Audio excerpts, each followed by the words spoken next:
আমি জরিপের উপরে খুব নির্ভরতা আছে, অর্থাৎ আমি যখনই কোনো বিষয় একা বুঝবো না তখন গবেষণার মেথোডোলজি শিখতে গিয়ে বা কাজ করতে গিয়ে আমার যে পড়াশোনার জায়গা থেকে বলছি এবং আমার বিশ্ববিদ্যালয়ে কাজ করার ক্ষেত্রে সেখান থেকেও যে আমার লার্নিং, সেটা হলো আপনাকে যখনই কোনো একটি বিষয়ে আপনার জানা দরকার, সেই তথ্যটা ভ্যালিড কিনা, ক্রেডিবল কিনা, সেই ধরনের যদি ক্রেডিবল এবং ভ্যালিড তথ্য আপনি জানতে চান, ইনফরমেশন পেতে চান, তখন আপনাকে একেবারে সার্ভে করাতে হবে।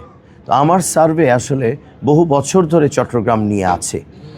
বিশেষত গত 2 বছরে আমি বহুবার চট্টগ্রাম 10-এ সার্ভে করিয়েছি, বোঝার জন্য আমাদের সমস্যাগুলো কোথায়। একটি সমস্যা বারবার উঠে এসছে, সেটা হলো ড্রেনেজ। আমাদের যে ড্রেনেজ সিস্টেম, অর্থাৎ নিষ্কাশন, সেটা ময়লা নিষ্কাশন, পয় নিষ্কাশন, নালা নর্দমা, এগুলো সব ভরে গেছে। এগুলো ভরে যাওয়ার কারণে মাটি, রাস্তাটা ভালো না থাকার কারণে মাটি বালু নালায় চলে গেছে এবং আমরাও নানা কিছু ফেলি, যেটার কারণে ব্লক হয়ে যায়। জলাবদ্ধতার সমস্যা সেখান থেকে শুরু, মশার সমস্যাটা সেখান থেকে বেড়ে যায়। অতএব এটি একটি বিশেষ গুরুত্বপূর্ণ এরিয়া, যেটা আমাদেরকে নজর দিতেই হবে এবং উইদাউট এনি ডিলে। আরেকটি হলো পানি, ওয়াসার পানি। বহু জায়গায় ওয়াসার পানি পায় না। আমরা বলি পানির অপর নাম জীবন। যদি পানিটাই না পায় তাহলে তার জীবন কেমন? আপনি ভেবে দেখুন। চট্টগ্রাম 10-এর এবং চট্টগ্রামেরও বহু এলাকার একটা বড় সমস্যা পানির অভাব।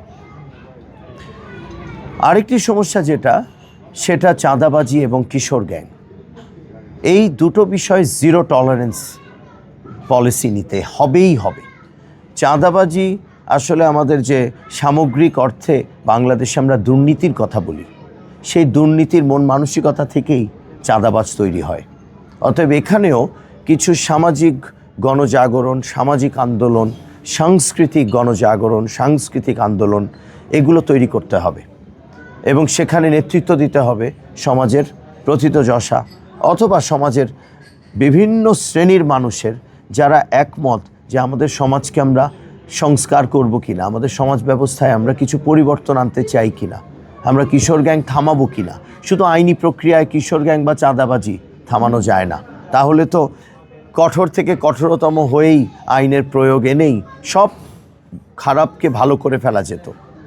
এটা একটা মানসিক বা মাইন্ডসেটেরও ব্যাপার এবং এটা একটা প্র্যাকটিসের ব্যাপার। এই প্র্যাকটিসটা থামাতে হবে এবং প্র্যাকটিসটা যারা করছে তারা তো আপনার আমারই পরিচিত কেউ না কেউ। তাহলে আমরা থামাতে পারছি না কেন? আপনার বন্ধু, তার আত্মীয় অথবা আপনার কলিগ। অতএব এই মানুষগুলোই আছে চাঁদাবাজিতে, এই মানুষেরই বাচ্চারা আছে বা কেউ না কেউ আছে কিশোর গ্যাংয়ে। এটি আরেকটি সমস্যা যেটা চট্টগ্রাম 10 সহ আমাদের চট্টগ্রামে কম বেশি বিভিন্ন জায়গায় আছে।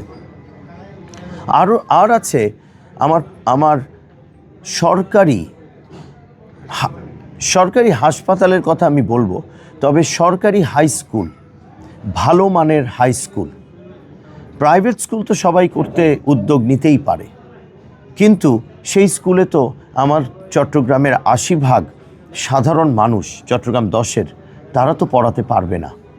শ্রমজীবী মেহনতি মানুষের বাচ্চারা তো প্রাইভেট স্কুলে যেতে পারে না এবং একটা পর্যায়ে গিয়ে তারা ঝরে পড়ে, কেননা এক সময় ওই প্রাইভেট স্কুলে আর বেতনটা দিতে পারছে না। আর সরকারি স্কুলের দূরে হলে তো গাড়ি ভাড়া দিয়ে সেখানে পাঠিয়ে স্কুলে বাচ্চাকে পড়াতেও পারছে না। তো আমার পাহাড়তলি এবং হালিশহর ওই জায়গায় আপনি খেয়াল করে দেখবেন, খুলশীতেও আপনার সরকারি হাই স্কুল যতটুকু থাকা দরকার যে পরিমাণে, সে পরিমাণের তো নেই, অনেক জায়গায় কিছুই নেই। দৈনিক আজকের বাংলা .net